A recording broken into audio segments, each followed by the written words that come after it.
sulau tahun sahali bergerak mahita sahali mengalir roha asabui ulah humut dan humut tinggal. Keluarga Katolik adalah gereja kecil. Tugas daripada orang tua di dalam keluarga adalah sebagai imam, sebagai guru, dan sebagai pelayan. On ikut humut dan humut tinggal. Oma anak sedang membawa tamu saya mulai berjalan baik acara kau. Kalau oma di angka yang aku nabi kualitas kamu tuh sudah sebenarnya. Jangan sirata ramah kita main buton seminaron nak tapuk di bagasan saya di bagasan kelas di Roma. Doton seminar dibuka secara resmi. Harus pada kita seluruhnya.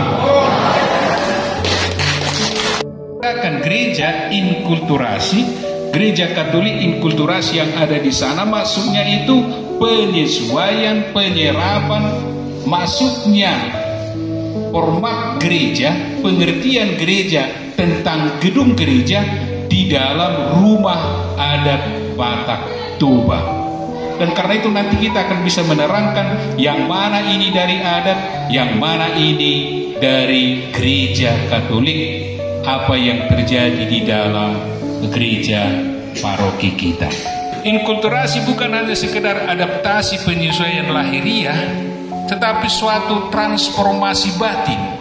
Jadi kita tidak hanya tempel-menempel begitu, tapi mengubah situasi kita, membuat itu menjadi sesuai dengan apa dimaksudkan oleh gereja, menyucikan, menapis. Maka antara lain kalau tadi misalnya menerima semua ritus yang ada di sini, marsipili tidak ikut, kan begitulah. Harus ditapis, harus disaring sehingga yang baik, yang indah, yang suci itulah yang diadopsi, itulah yang diterima oleh gereja Katolik dari budaya kita. Melalui inkulturasi, gereja menjelmakan Injil dalam kebudayaan yang berbeda-beda dan serentak membawa masuk para bangsa bersama dengan kebudayaan mereka ke dalam persekutuan gereja sendiri. Contoh, bagi orang Batak, kekeluargaan, persaudaraan itu sangat kuat.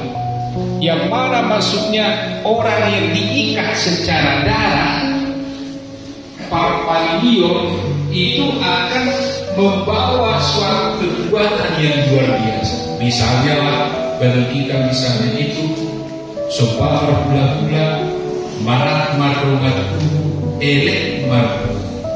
Jadi rasa solidaritas, seperasaan, sepenanggungan itu, gotong royong itu sudah sangat kuat di dalam diri kita. Dan itulah satu modal yang sangat baik dari budaya kita untuk dimasukkan, untuk ditransformasikan, untuk semakin disempurnakan dalam ikatan persaudaraan baptis. Yang mana kita, sebagaimana dikatakan oleh Yesus, kamu adalah saudara dan saudari. Jadi kesatuan ikatan itu semakin diluaskan, tidak hanya karena ikatan darah, tetapi karena ikatan air baptis yang mempersatukan kita menjadi anak-anak Allah. Ya, inkulturasi suatu proses terus-menerus dalam mana Injil diungkapkan dalam suatu situasi religius, kultural, sosiopolitik, dan seterusnya itu membuat hidup kita semakin sesuai dengan kehendak Tuhan. Itulah hal yang tidak baik di dalam budaya harus memang dikritisi. Antara lain contohnya, kalau dulu ada Batak itu orang yang sudah meninggal itu akan menjadi bego dan seringkali memang ditakuti karena selama dia masih 7 hari meninggal, masih ada di sekitar ini berkeliaran, maka harus dia dulu apa supaya menyenangkan bego itu, supaya tidak merusak atau mengganggu yang ini. Ditakuti. Tetapi kalau orang Batak, kalau orang Katolik malah didoakan dan berdoa. Kita ingat selalu dalam perayaan Ekaristi, kita dekat dengan mereka, mengingat bahwa gereja itu ada gereja yang berziarah kita di dunia ini, ada gereja yang sudah berbahagia yang di surga, para kudus, dan dan ada yang dalam penderitaan atau dalam penyucian, supaya mereka masuk dalam kerajaan Allah dan dihapus dosa-dosanya. Kita mendoakan mereka dan mereka juga mendoakan kita di dunia ini. Jadi bukan sesuatu yang kita takuti. Kita doakan mereka pada tanggal 2 November dan kita mohon kesucian pada saudara-saudari kita yang sudah kudus pada tanggal 1 November. Nah, itulah bedanya dan itulah kita harus kritisi. Ini cerita. Kemudian nomor 2 kita sampai mengapa Pastor Leo membangun gereja inkulturasi. Mungkin tidak banyak lagi dari antara kita yang ikut serta dalam proses pembangunan gereja ini pada tahun 1994. Yang mana itu pada waktu itu di sebelah aula ini ada gereja di sini dari papan, terbuat dari papan setengah beton. Nah, apa yang terjadi? Umat Allah di Lumban Lintong ini semakin berkembang, semakin banyak, maka tidak mau lagi gereja itu. Akhirnya apa yang terjadi?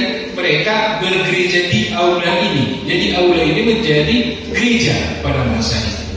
Maka timbullah pemikiran bahwa harus dibangun gereja yang baru.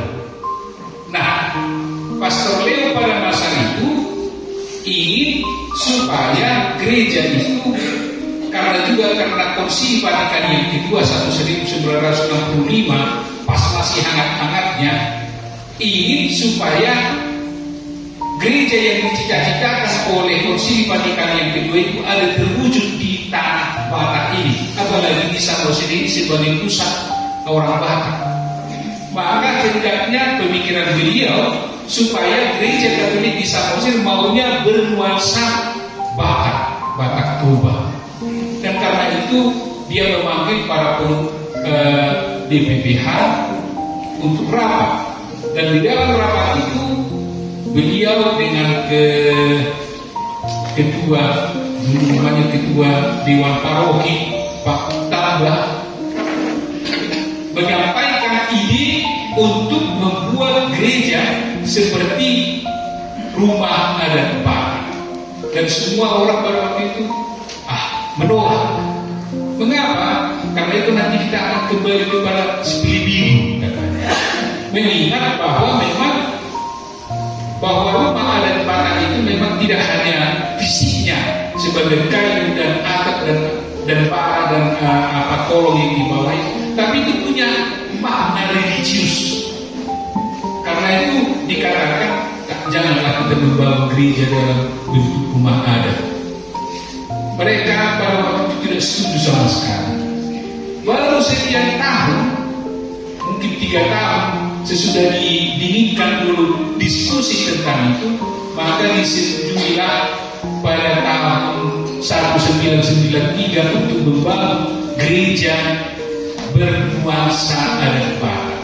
Dan itu pun tidak dengan sendirinya diterima dan disetujui. Dibuat dulu suatu lokakarya, dan di dalam lokakarya itu diikut sertakan para teolog, para raja adat, dan juga orang-orang Batak yang tahu budaya dan orang-orang akademisi yang tahu persis apa itu bagian-bagian dari rumah adat Batak itu, dan ahli liturgi dari SCT. Nah, mereka berkumpul berdiskusi untuk membuat suatu gereja dengan bentuk rumah adat Batak.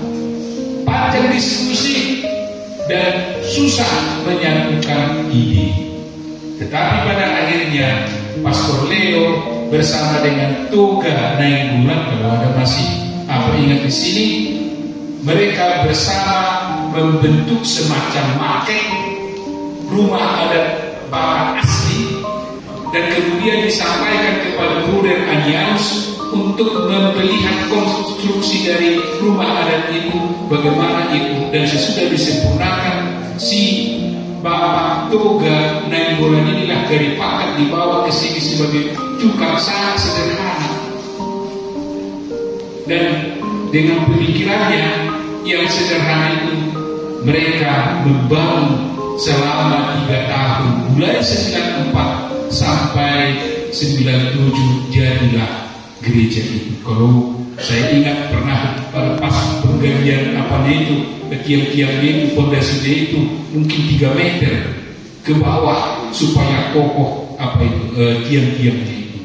Dan karena itu beberapa kali ada gempa di sini tetap kokoh gereja itu karena memang sangat kuat fondasinya. Waktu saya masih di sini tinggal, kalau ada gempa, maka kita akan dengar atap gereja ini. Tapi dia tetap saja konstruksi itu sedemikian bagus, dan itulah salah satu kearifan lokal nenek moyang kita membuat konstruksi rumah dengan sistem bukan batu tetapi sistem jepit dan palang, maka dia bergoyang-goyang dan tidak rusak sama sekali.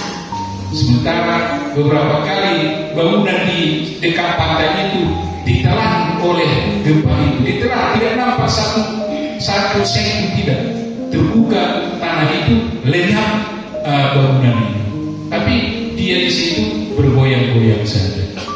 Itulah gereja kita. Itulah cerita awal daripada pembangunan gereja ini, ya. Dan terjadilah itu, dan disitulah kita lihat sekarang bagaimana bentuk inkulturasi, tapi tidak dengan sendirinya. Jadi proses yang lama di sana. Dan saya baca salah satu alinea dulu dari cerita pembangunan gereja. Pertimbangan lain adalah bahwa sesudah gereja Katolik hadir dan berkembang selama 60 tahun di tanah Batak, rasanya gereja Katolik tidak akan hilang lagi, dan kehadirannya sudah menjadi nyata di antara orang Batak. Banyak situs tradisi lama sudah dibuang dan inkulturasi semakin digalakkan. Pastor Leon berpikir bahwa salah satu bentuk inkulturasi yang sangat tepat adalah gedung gereja dengan gaya rumah adat Batak. Nah itulah, maka ada gereja itu. Tidak dibangun gereja dengan bentuk gaya Eropa, tapi justru dengan gaya lokal Batak Tuba. Dan kemudian beliau pindah ke Tanah Karo dan dibangun lagi di sana di Brastagi gereja dengan gaya rumah adat Karo. Kemudian Pastor Albert membangun dengan gaya Simalungun di Simpang Karanggau.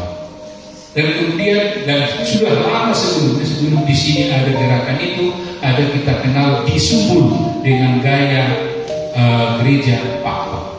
Nah, begitulah inkulturasi. Artinya mengalami kehadiran Tuhan di rumah kita.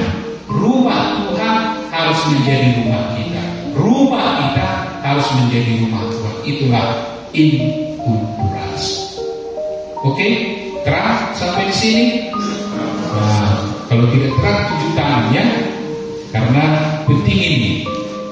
Mengapa penting? Mengapa saya terangkan demikian? Seterang mungkin. Kalau nanti ada datang turis, kita ada di situ atau apa? Kalau di sini ada SMA, please terangkan ini kepada kami. Apa maksudnya? Wah, gereja ini. Kalau diminta kita harus bisa menerangkan. Dan kalau bisa terangkan dan mereka akan kalung-kalung, harus lagi diceritakan kepada temannya, akan datang lagi ke sini. Itulah kan? Itulah tujuannya juga. Nanti akan kita lihat itu untuk pariwisata. Itu ceritanya panjang lebar di sini tentang pembangunan ini. Jadi maka pada tanggal 29/94 peletakan batu pertama gedung gereja inkulturasi dimulai. Tanggal ini persis 1 hari sebelum Pastor Robert Waterloo Botengkap yang tinggal di Pakuwon meninggal, ya. Jadi peletakan batu ini 1 hari sebelum partai tanggal 30 meninggal. Ada yang masih ingat lagi di antara kita? Begitulah peristiwanya, ya.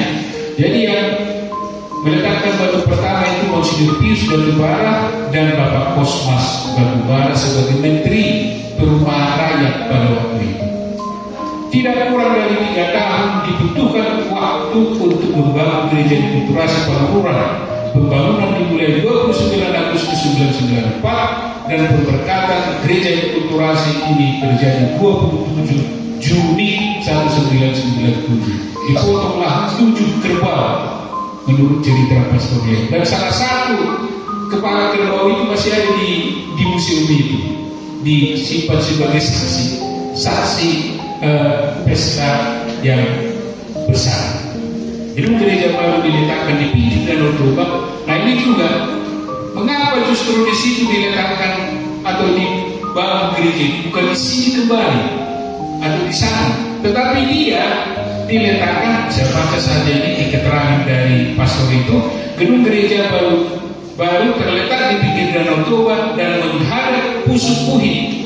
Letak yang berapa sini melambangkan danau sebagai sumber hidup dan gunung sebagai tempat yang ilahi. Simbolisasi yang tepat untuk gedung gereja sebagai tempat kudus Tuhan dan menerima berkat kehidupan bagi umatnya. Ya, jadi tidak asal diletakkan, ada pemikiran di situ. Mungkin gereja-gereja mungkin di stasi-stasi tidak berpikir seperti itu. Pokoknya ada di situ sebidang tanah, di mana bisa di situlah. Tapi ini dengan sengaja menghadap danau dan menghadap Gunung Pusuk Puhi. Gunung Pusuk Puhi diyakini oleh orang Batak sebagai gunung yang suci, maka dianggap sebagai tempat yang ilahi. Kita pun mengarahkan hati kita kepada Tuhan dan kepada danau sebagai sumber mata pencaharian merdeka tentunya. Inkulturasi dalam gereja Katolik Santo Mikael Panguran, bentuk-bentuknya itu bagaimana? Tadi sudah saya katakan bahwa unsur-unsur dari rumah adat Batak itu ada di sana, tapi tidak menghilangkan unsur-unsur dan bentuk-bentuk dari gereja Katolik. Nah, dengan ini misalnya dengan panjang 40 meter, jadi panjangnya gereja itu 40 meter ya, supaya kita tahu, siapa tahu belum pernah kita ukur dan bagaimana. 40 meter dan lebarnya 16,5 meter. Bangunan gereja ini langsung memancarkan kebesaran, mungkin juga keagungan, bukan kesombongan, dibanding dengan bangunan-bangunan lain di sekitarnya. Nah, memang tidak ada rumah adat sebesar itu dibangun, belum ada, ya. Tapi itulah mengapa dia besar itu, selain menampung umat 700 orang, tapi dia mengungkapkan keagungan Allah. Kesan semacam itu makin diperkuat dengan tinggi mencapai 33 meter di bagian depan dan 35 meter di bagian belakang. Nah ini juga mengapa. Jadi harus bisa kalian terangkan kepada orang, katakanlah turis atau tamu yang datang ke sini, bahwa di depan ini 33, mungkin memuji Yesus atau apa, tapi di bagian belakang sana 35. Mengapa di belakang lebih tinggi daripada di depan? Supaya meningkat katanya. Jadi sini perbedaan tinggi ini adalah pemetikan dari bentuk bangunan rumah Pasaktia. Ada nanti rumah Pasaktia, ada rumah Sebagai Dua. Apa bedanya? Kalau rumah Pasaktia itu ada rumah marga atau rumah sauku, bukan rumah pribadi. Sedangkan rumah Sebagai Dua itu rumah pribadi, artinya keluarga ke situ. Jadi yang mengandung kandungan makna agar keturunan mereka nanti lebih sejahtera daripada orang tua penghuni rumah sekarang. Asapanai kon diangka koparan. Begitulah. Jadi format itu diambil dari rumah adat Batak Toba asli. Meskipun dia berfungsi sebagai gereja. Begitu kita harus maknanya. Bangunan gereja ini menunjukkan ciri-ciri gaya arsitektur vernakular, yaitu arsitektur yang dipengaruhi oleh faktor-faktor setempat pribumi budaya Batak Toba. Hal ini dimungkinkan karena bangunan gereja terletak di pesisir Danau Toba, tepatnya di Kota Panguran, Pulau Samosir yang merupakan tanah dari kebudayaan Batak.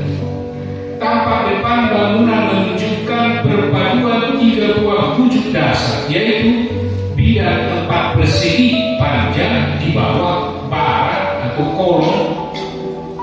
bidang trapesium bagian tengah yang disebut jalur atau binalan di Jorma, dan bidang segitiga di bagian atas yang disebut atap.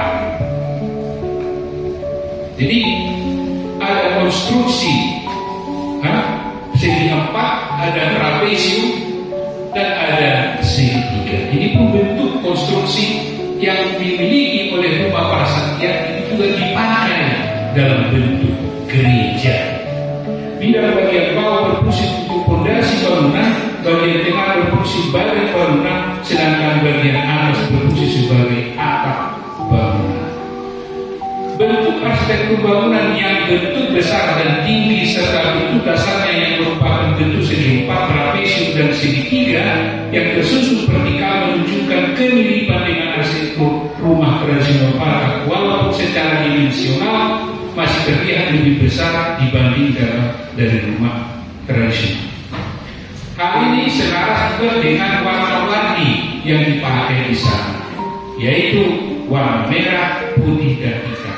Karakter permukaan arsitektural berstruktur kasar karena bidang luarnya atau bidang-bidang dindingnya dipenuhi dengan relief, ukiran-ukiran, dan ragam hias flora yang disebut dengan sulur-sulur agor-agor yang dilukis di kalau kita lihat itu di bagian luar, terutama agor-agor itu sebagai lambang dari sumber hidup yang terus mengalir, atau fauna, binatang-binatang, ciptaan Tuhan, burung dan apa semua itu dalam kaitannya dengan Santo Fransiskus sebagai pencipta alam, nanti ekologi dan manusia serta penggunaan material alami yang berstruktur keras seperti batu alam.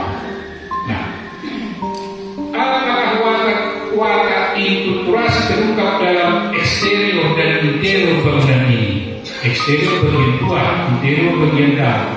Menurut penuturan Pastor Leo, arsitek eksterior bangunan gereja disuguhi goresan budaya Batak, kekristenan perdana yang ditambah dengan corak Fransiskan. Kata Fransiskan berasal dari nama seorang religius kuliah Italia, Santo Fransiskus Assisi, yang hidup 1182. Jadi relief-reliefnya itu dikelilingi itu diceritakan tentang tentang bangunan gereja disuguhi dengan budaya, dengan kekristenan dan Fransiskan spiritual.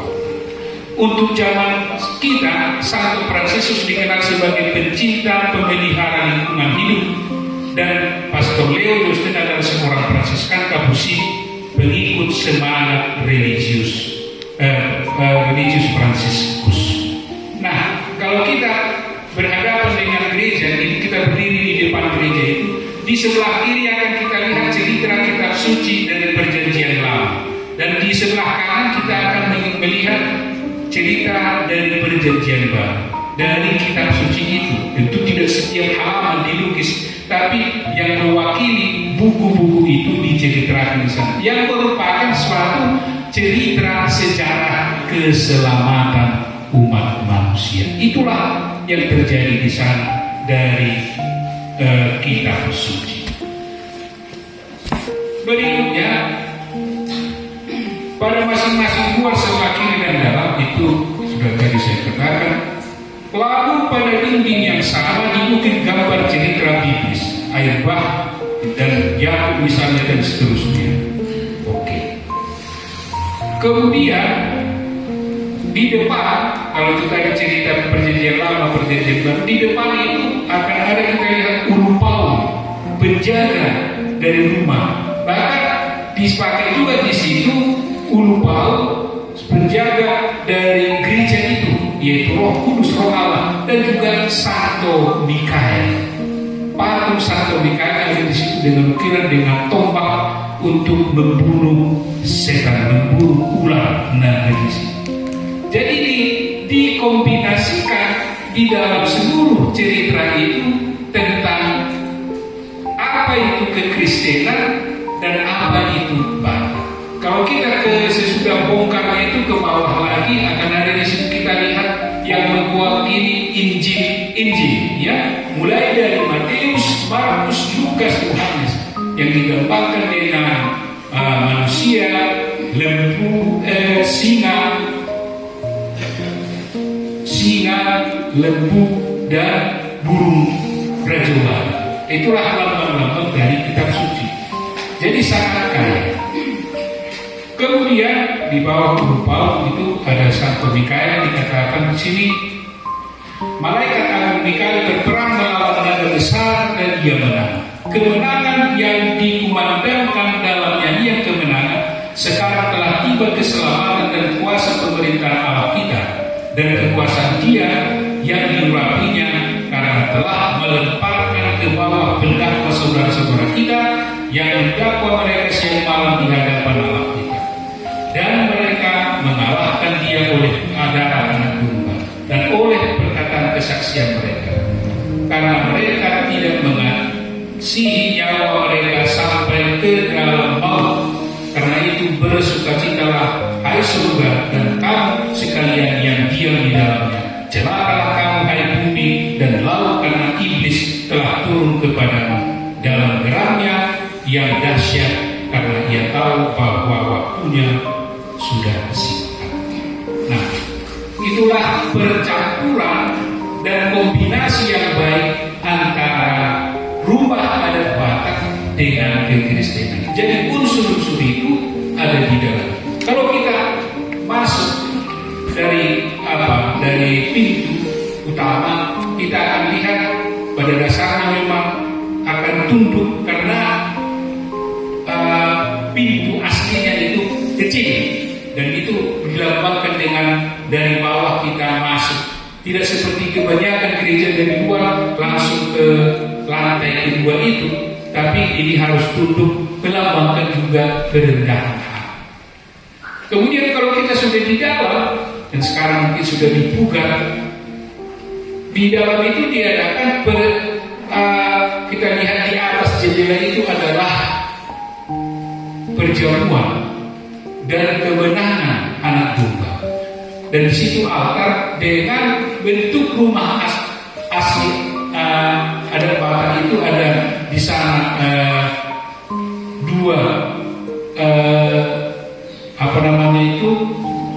tempat penyimpanan barang-barang berharga, jenggot dan di sana ada tempat itu tempat parkursi dan seterusnya. Itu bongkar di situ menjadi juga asli dari rumah adat Batak. Tapi misalnya perapian, kalau rumah adat Batak asli, perapiannya di tengah rumah. Sekarang sebagai pusat dari hidup keluarga, delihan, yang di sana nanti akan ada delihan itu. Tetapi pusat itu dirubah di dalam gereja, karena gunanya sebagai gereja, pusatnya menjadi altar. Jadi tidak di tengah ya, tapi pusatnya menjadi altar. Dengan tujuan sehingga tetap kita menggunakan rumah adat itu sebagai gereja. Dan ada di sana tiga pohon adat, Yesus Kristus yang disalib, dan pohon para kudus. Para kudus di mana ada tabernakel, disembah sujud para kudus. Dan begitulah dihiasi, dan juga di kiri kanan ada disebut itu dalam rumah adat Batak asli adalah galapan. Galapan di mana ada sembahan-sembahan pada zaman dulu. Tetapi konstruksi itu dipakai, tetapi dia tidak lagi berfungsi sebagai sembahan-sembahan, tetapi dipakai merias dan dipakai bentuk itu menjadi tempat kita berdua. Ada jalan salib di bawahnya. Nah, jadi konstruksi sebagai konstruksi di dalam itu tetap sebagai rumah adat Batak, tetapi fungsinya menjadi gereja. Begitu kita lihat penggunaan baik interior maupun eksterior, dan di belakang akan ada kita lihat 6 sakramen: permandian, krisma, ekaristi, pengakuan dosa, minyak suci, imamat, dan sakramen perkawinan. Begitu kita mengisinya, dan di belakang ada gambar wanita.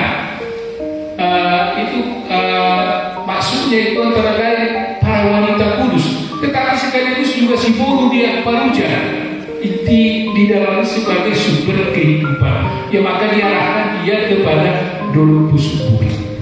Nah begitu diramu di situ kesatuan antara budaya dan iman, gereja dan budaya kita. Sedikit lagi ya, kita lewatkan ini, saya kira sudah cukup. Jadi akan sangat menarik kalau kita setiap kali ada turis, saya terangkan demikian, mereka selalu terkagum-kagum. Luar biasa gereja ini. Dan ini salah satu di dalam seluruh gereja di Nusantara, di Indonesia paling tidak salah satu dari 8 yang paling baik, paling cantik di arsitekturnya menurut mereka para ahli seni. Tujuan renovasi dan pemahaman gereja akulturasi. Renovasi gereja akulturasi merupakan wujud tanggung jawab moral partai satu GKI Pantura dalam memelihara melestarikan inkulturasi sehingga bangunan itu semakin memiliki nilai yang lebih indah. Renovasi adalah usaha untuk semakin mengalami kehadiran Tuhan di rumahnya yang kudus. Antara lain, maka dibuat sekarang plafonnya atau asbes. Kalau rumah adat barang asli tidak ada itu. Tapi mengingat fungsinya sebagai gereja, maka itu dibuat demi satu keindahan barangkali, tetapi juga supaya akustik di dalam gereja itu lebih baik. Karena kalau seperti pada zaman kami lah, yang saya bilang itu harus kita buat di situ dan suara itu lepas ke atas. Maka dengan nanti ada itu asbes dan plafonnya itu akan lebih terkonsentrasi, akustiknya pasti jauh lebih baik. Kemudian tujuan pemahaman gereja yang hari ini kita buat ialah memahami hakikat gereja Katolik akulturasi, teladan hidup malaikat Mikael dan dedikasi altar itu mau menunjukkan bagaimana kita mengalami kehadiran Tuhan di dalam gereja itu, dan juga mengingat apa yang diperjuangkan Pastor Leo dengan ini, yaitu agar kita mengalami kasih Tuhan itu, keberagaman kita itu di dalam budaya kita. Tidak harus bentuk Eropa, tapi dengan cara kita, dan juga memupuk tanggung jawab kita melestarikan budaya kita. Mungkin nanti sudah sekian puluh tahun, 50 tahun lagi tidak ada lagi bentuk yang seperti ini. Maka Pastor Leo memberanikan membuat sebagai salah satu contoh bahwa rumah kita, rumah adat kita itu layak, cocok dibuat menjadi gereja. Makna rohani perayaan 25 tahun gereja inkulturasi. Apa itu? Hasil penelitian dalam buku ini, saat kehadiran orang atau umat kita di gereja sangat minim, antara 20 sampai 30, antara 1/5 sampai 1/3-nya yang hadir setiap minggu di gereja. Yang 70% lagi mungkin datang sekali-sekali atau mungkin tak pernah datang ke gereja kecuali kalau ada anaknya diperbantikan atau krisma atau sakit baru dipanggil pastor. Maka kita tiba-tiba tahu, rupanya tapi itu di keluarga itu selama ini tak pernah hadir di gereja. Nah, jadi ini momen bagi kita sesudah 25 tahun berdiri gereja itu kita renovasi. Mudah-mudahan juga kita renovasi hidup rohani kita. Inilah seruannya, inilah maksudnya, supaya kita jangan ikut seperti gereja-gereja lain, berbagai macam alasan untuk tidak hadir di gereja, malas, sibuk kerja, acara adat, hibur, mengadakan perjalanan, ada tamu, capek, mengurus rumah tangga, arisan, kegiatan rohani, menjadi banyak alasan untuk tidak hadir ke gereja. Karena memang belum dirasakan sungguh-sungguh kasih Tuhan itu, berkat Allah. Momen perayaan 25 tahun gereja inkulturasi ini menjadi penting dan menyadarkan kita bahwa bahwa kegiatan rohanilah menjadi motor hidup kita. Orang yang hidup tanpa roh akan mati dan merasa kosong dalam hidup ini. Sebab tujuan hidup kita bukan dunia ini, tetapi Bapa di surga. Sebenarnya kita di dunia ini sebentar doang, 70, 80, bahkan kadang 100 tahun. Dibanding dengan kita tidak di dunia ini, entah berabad sampai kapan. Ya kan? Bagaimana cara membangun hidup rohani kita adalah dengan membangun hal-hal rohani dalam keluarga kita masing-masing. Tanpa pembangunan rohani dalam keluarga, mustahil anak-anak kita merasa kokoh dalam iman dan itu. Perlu juga kita bersama-sama sebagai kelompok basis gerejani menghidupi kegiatan rohani di lingkungan. Dulu kami masih 13 lingkungan, sekarang sudah 19 lingkungan. Satu kabar yang baik. Tapi mari kita membangun lingkungan kita. Karena kalau di gereja yang datang 30% itu tidak akan langsung bisa kita kenal. Maka pastor berterjun ke lingkungan-lingkungan untuk mengenal umatnya. Gembala mencari dombanya. Nah, aksi pastoral perayaan 25 tahun gereja Inkulturasi, sinode keempat PKRI Samosir, juga dalam buku kita dicatat itu menegaskan salah satu keprihatinan gereja Katolik untuk Kabupaten Samosir ialah perlunya penghijauan. Sudah dibuat, memang sering dibakar, tapi jangan kita karena dibakar tidak mau berjuang. Tetap kita berjuang sampai tumbuh, sampai Samosir menjadi hijau. Penghijauan menjadi kunci kelestarian alam, datangnya air, dan manusia yang sejahtera. Aksi kecil perayaan 25 tahun gereja Inkulturasi menjadi momen membagikan bibit pohon untuk melestarikan alam di Kabupaten Samosir. Meski aksinya besar, namun kalau dilaksanakan, meski aksi kecilnya ini dilaksanakan dengan cinta, hasilnya akan menjadi besar. Semoga kita tidak hanya menanam lalu membiarkan, hanya pindah mati, tapi memelihara, berbuah, berbagi. Jadi jangan nanti dibawa dari sini, sudah saya berkati besar-besar, diberkati sampai di sana diletakkan tadi mana sudah lupa, akhirnya kering sendiri karena tidak bisa jadi berteriak-teriak. Maka jadi harus kita kalau nanti saya datang lagi ke sini tahun depan, kutanyalah di mana pohon yang saya berkati kemarin itu. Sudah mati pastor, atau seperti nasi kami mendali di sini juga di paroki ini dikasih B2 kecil. Di mana nanti kita 2 bulan atau 3 bulan berikutnya mana bagi kita yang sulit dibagi? Marsahnya pastor, tapi bukan marsahnya betulan, tapi marsahnya pohonnya. Itulah. Jadi perlu kita hati-hati.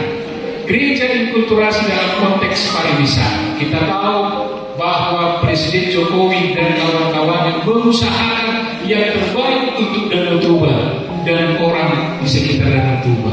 Antara lain, kita masih sedang berjuang membuat Tanah Ponggol menjadi sebuah terusan yang luar biasa.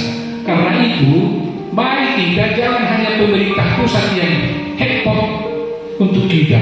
Kita sendiri tenang-tenang, tanpa kita sadari banyak orang luar, orang Cina, orang siapa penanam modal mampu taruhkan.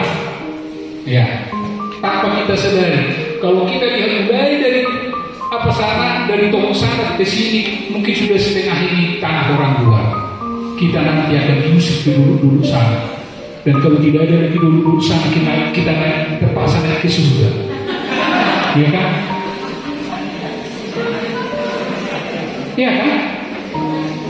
Kalau sudah dibuat di sini semua nanti gedung-gedung besar, hotel apa semua itu, peralatan olahraga macam dibuat nanti di sini kereta layang dari Pangururan ke Pusupuhi sampai ke pemandangan tele sana, itu rencana pemerintah. Kalau kita tidak punya modal, mereka akan mengundang orang dari Singapura dan Malaysia membangunnya untuk kita, dan kita nanti hanya menonton di tanah kita sendiri. Atau paling tidak kita hanya menyapu, memungut sampah lah. di tanah kita sendiri. Betapa mengerikan. Tidak ada lagi rumah kita nanti di pinggir jalan. Semua kita naik. Sesudah dari Sidihoni kita naik ke Ronggurnihuta. Ronggurnihuta tidak ada lagi. Kita naik ke surga lah bersama-sama, ya kan? Nah, jadi mari kita ikut serta dalam proyek. Proyek ini sudah jelas kita lihat perkembangannya di mana-mana. Jadi jangan kita tertidur. Orang yang tertidur lama-lama tidak tahu dia diseret entah kemana, ya kan? Tidur dia. Karena itu kita berperan aktif, membuka lapangan kerja. Banyak hal yang bisa kita buat asal kita mau. Hidup Santo Mikael sudah banyak tadi saya ceritakan bahwa dia malaikat yang luar biasa, berperang melawan kejahatan. Kita pun kalau kita berperang melawan kejahatan dalam diri kita, kita akan menjadi baik dan suci. Dedikasi altar akan diberkati sebagai tanda bahwa di sini Allah hadir. Dengan altar itu, itulah tempat Yesus mempersembahkan diri sebagai kurban, sebagai imam, dan sebagai altar. Menyediakan makanan, minuman rohani, sabda bagi kita. Kesimpulan, Ibu Bapak, inkulturasi adalah suatu proses memasukkan unsur-unsur Katolik dalam budaya setempat. Tadi sudah saya terangkan dengan gereja Kurasaya, dengan keterangan-keterangan itu. Gereja inkulturasi lahir dari suatu keprihatinan dan keinginan mengalami bahwa rumah Tuhan adalah rumah umatnya. Momen renovasi gereja inkulturasi menjadi saat yang tepat membantu semangat beriman mulai dari keluarga, lingkungan, dan paroki dan gereja kita.